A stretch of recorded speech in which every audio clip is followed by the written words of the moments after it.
আসসালামু আলাইকুম। আমরা গত ক্লাসে এমএস পাওয়ার পয়েন্টে দেখছিলাম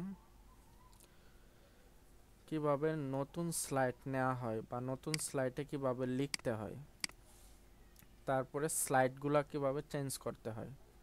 তো এখানে স্লাইডগুলো চেঞ্জ করতে হয় কিভাবে, এটা আমরা লেআউট থেকে দেখছিলাম। এই স্লাইডটা চেঞ্জ করতে গেলে লেআউট থেকে চেঞ্জ করা যাবে, আর নতুন স্লাইড নিলে নিউ থেকে নিউ স্লাইডে যেতে হবে। তো এখানে আমরা তিনটা স্লাইড দেখছিলাম গত ক্লাসটাও যারা মিস করছেন ভিডিওর ডেসক্রিপশনে দেয়া আছে, দেখে নেবেন এমএস পাওয়ার পয়েন্টের গত ক্লাসটা। তো এখন 2 নাম্বার ক্লাসে আমরা দেখব, আচ্ছা নতুন আরেকটা স্লাইড যদি আমি এটার সাথে অ্যাড করতে চাই, মানে 2 নাম্বারের নিচে একটা স্লাইড আমি নতুন অ্যাড করব, তখন কিভাবে আমি অ্যাড করব। তখন আমি নিউ স্লাইডে যাব, নিউ স্লাইডে গিয়ে সেকশন হেডার এই স্লাইডটা আমি নিলাম। অবশ্যই 1 নাম্বারে আগে ক্লিক করতে হবে, তারপরে নিউ স্লাইড নিলে এটার নিচে চলে আসবে। তো আমি এখানে স্লাইড নিলাম 2 নাম্বারটা, এখানে নিলাম আমি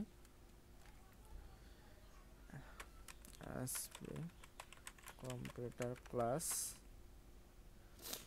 তারপরে এখানে টাইটেলটা দিলাম এমএস পাওয়ার পয়েন্ট ক্লাস 2।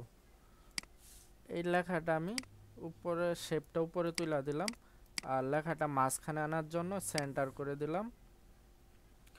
আর এখানে ফন্টটা আপনি ইচ্ছা করলে চেঞ্জ করে দিতে পারবেন। এই যে এখান থেকে ফন্ট থেকে এখান থেকে আপনি এরিয়াল ব্ল্যাক দিলে এরকম আসবে, আর এই কালারটা ব্ল্যাক দিয়ে দিলাম আমি।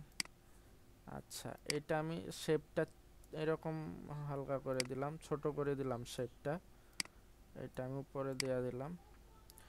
আচ্ছা এটাও আমি ছোট করে দিলাম এরকম। এই লেখাটা আমি বড় করে দিই, আরো সাইজ কত দেয়া যায়, 40 দিলাম, আর এই শেপটা বড় করে দিলাম। এই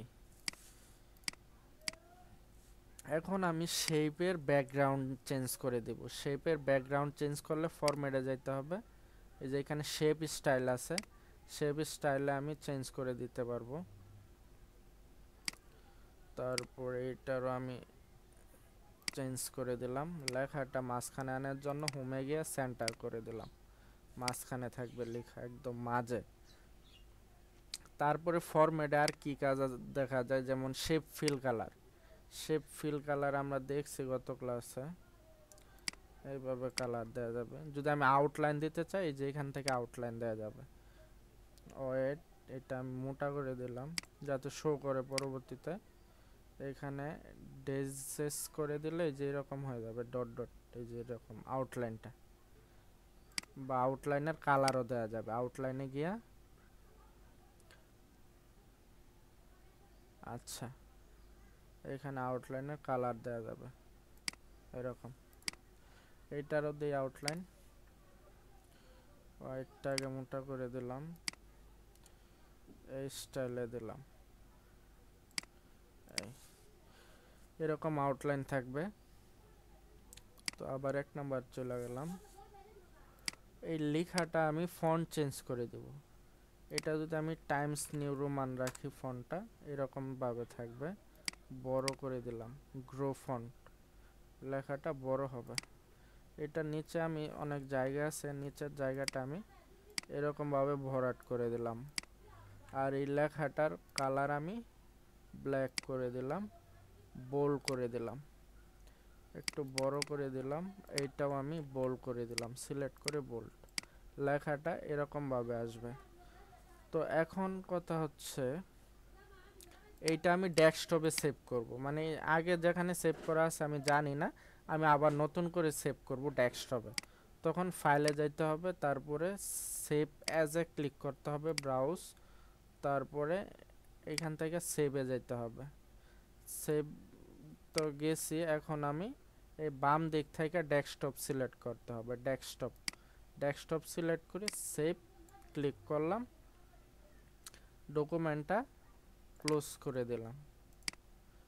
এখন আমি ওপেন করব, ফাইলে গিয়া ওপেন।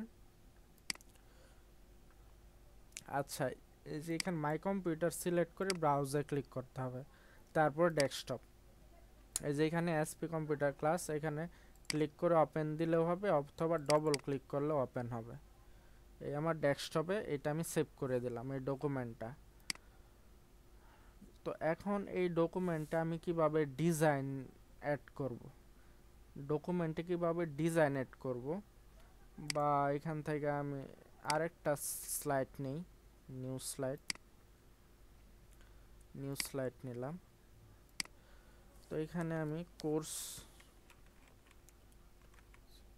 কোর্স দিলাম, তারপরে এখানে আমি এই পিকচার অ্যাড করব, পিকচার। তো এখান থেকে আমি একটা পিকচার অ্যাড করে দিলাম। এইখানে একটা ভিডিও অ্যাড করব।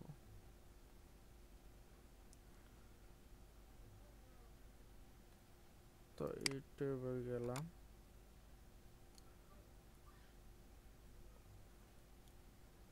আচ্ছা এটা আমি কেটে দিলাম। হ্যাঁ, ব্রাউজে ভিডিও যদি থাকে ব্রাউজ থেকে নিয়ে নিতে পারবো। আমি ডাউনলোডে গেলাম, এইখানে আমি এইখান থেকে ভিডিওটা নিয়ে আসবো। যেহেতু আমি ডাউনলোড করছি ভিডিওটা, তো এখানে ডাউনলোড অপশনে ভিডিওটা আছে, এখানে ডবল ক্লিক করলেই ভিডিওটা আসা যাবে। তো এখানে ডবল ক্লিক করলাম, তারপরে যে এখানে ভিডিওটা আসা গেছে, এটা আমি ফ্রেমটা ইচ্ছা করলে এরকম বড় করে দিতে পারবো। এখানে ক্লিক করলে ভিডিওটা কিন্তু প্লে হবে, এরকম প্লে হবে। আবার ক্লিক করলে এইটা এরকম হয়ে যাবে। তো এইটা হচ্ছে গা ভিডিও কিভাবে অ্যাড করব, ঠিক আছে। তো ভিডিওটা অ্যাড করলে এখানে এবার 5 টাকার কুরমুরে পপস সব বকওয়াস বন্ধ। আচ্ছা, এইটা হচ্ছে গা ভিডিও কিভাবে অ্যাড করতে হবে এই প্রেজেন্টেশন প্রোগ্রামে। আবার এখানে এই ফরম্যাটে গিয়া ভিডিওর আউটলাইনটা, এই যে ভিডিও স্টাইলটা আমি চেঞ্জ করে দিতে পারবো। এটা আমি কিভাবে রাখবো, কোন স্টাইলে রাখবো, এখান থেকে আমি চেঞ্জ করে দিতে পারবো। এই স্টাইলে রাখবো। তারপরে এই ভিডিও বর্ডার আছে, এখান থেকে বর্ডার দিতে পারবো। বর্ডার পিকচারের ফরম্যাট, এটা বেশিরভাগ কাজ ফরম্যাটেই হয়। পিকচার স্টাইল, এখান থেকে পিকচার স্টাইল করে দিলাম। ওকে, তো এখন যদি আমি প্লে করি, এখান থেকে সাউন্ড বাড়ানো কমানো যাবে, বা এখান থেকে এভাবে। তারপরেও একা কোথায়, আপনারা তো আছেন, কথা বলি আপনাদের সঙ্গে। না, আচ্ছা, এইটা আপনার এই চিন্তায় পাই না। আপনি সহজ সুন্দর মানুষ, তো ভিডিওটা বেশি মূলত চিন্তা করার অভ্যাস আপনার নেই। দেয়ার সিস্টেম সেই এটা। কারণে যাই হোক, তো আমি এইটা আউটলাইনটা আমি চেঞ্জ করে দিলাম, শেপ ব্যাকগ্রাউন্ডটা আমি চেঞ্জ করে দিলাম, আর লেখার স্টাইল আমি চেঞ্জ করে দিলাম। হোমে গিয়া লেখার স্টাইল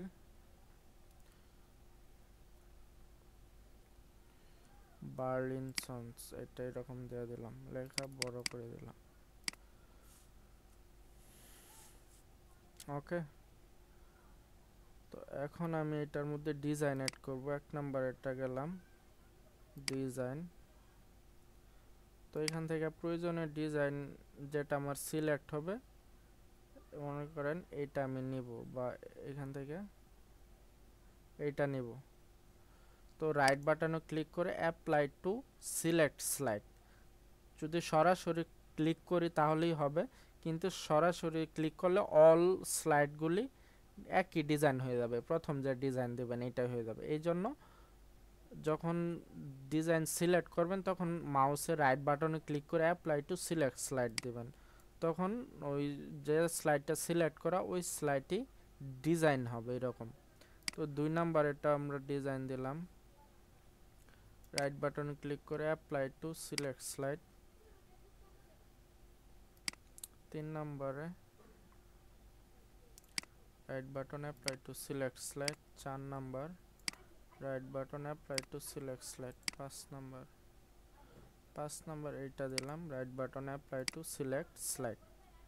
ঠিক আছে, তো এই স্লাইডগুলা কিভাবে দিতে হয় এইটাই দেখলাম আজকে, বা কিভাবে একটা প্রেজেন্টেশন রেডি করতে হয় স্টেপ বাই স্টেপ এগুলা দেখবো। হ্যাঁ, তো আজকে এই পর্যন্তই থাকবে। যারা ওই চ্যানেলটি সাবস্ক্রাইব করেন নাই, পরবর্তীতে ভিডিওটা আপনারা আপলোড দেওয়া মাত্রই পাইতে গেলে আপনারা অবশ্যই চ্যানেলটি সাবস্ক্রাইব করবেন এবং লাইক শেয়ার কমেন্টস করবেন। তো আজকে এই পর্যন্তই থাকবে, ধন্যবাদ।